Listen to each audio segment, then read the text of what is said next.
kamatis.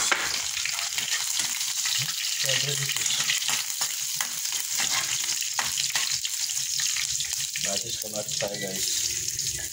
So sawa ang dahil na bangos.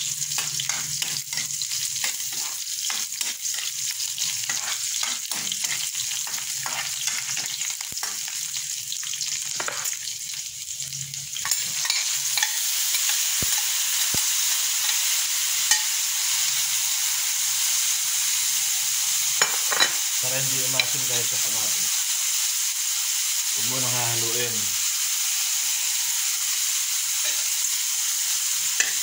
Bisa na ako mamaya ating halo niyan kasi nahihilaw yung kamatis.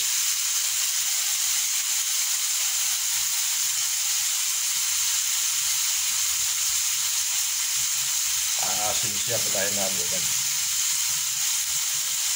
Yan ang sekreto na nagigisa ng kamatis.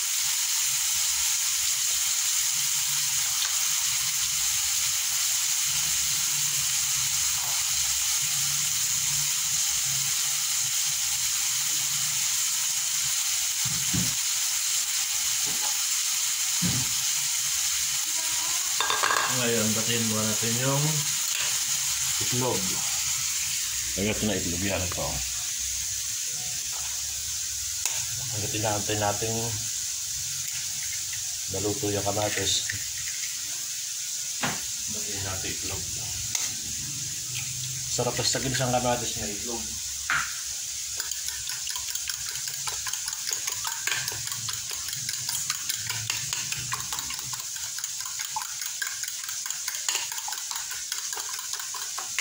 Yan, pwede na siya.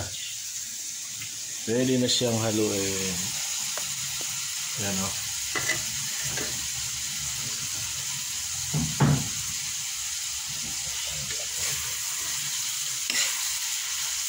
Tapos sa ganitong kamatis, mas gusto ko yung durog. Malambot.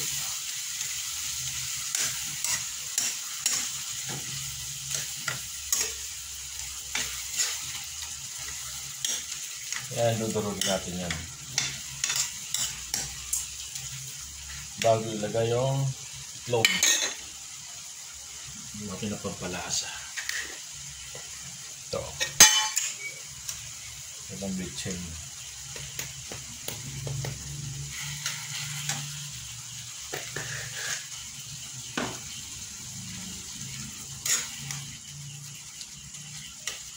Yan guys, hindi ko nalagyan asin dahil kanina meron asin yan.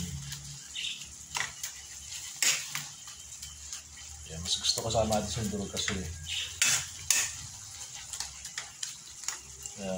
Ating durog. Tingnan mo kahit di sa bawan, sa bawas siya. Hindi sa maganda sa kamatis yung ginisa mo, sa putubigan mo. Mas masarap, ganyan lang siya. Usas ang magsasabaw. Tikman natin mo, bago natin lagay yung itlog.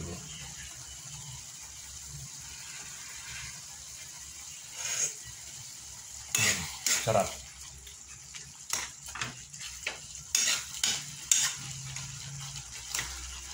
Ayan, lalagyan natin yung kamatis. Lalagyan natin yung itlog. Bilis lang ang lutuin yan.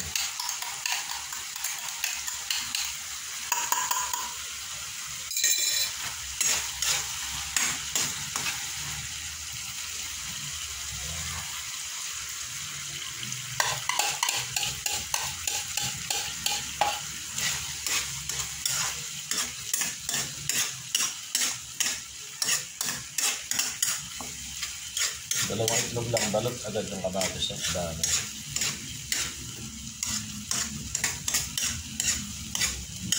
Sarap.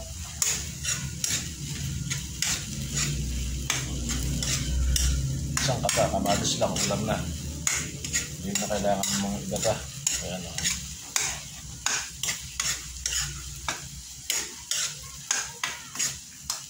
Diba?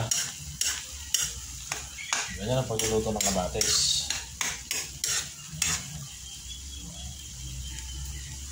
Bango. Tikman din natin.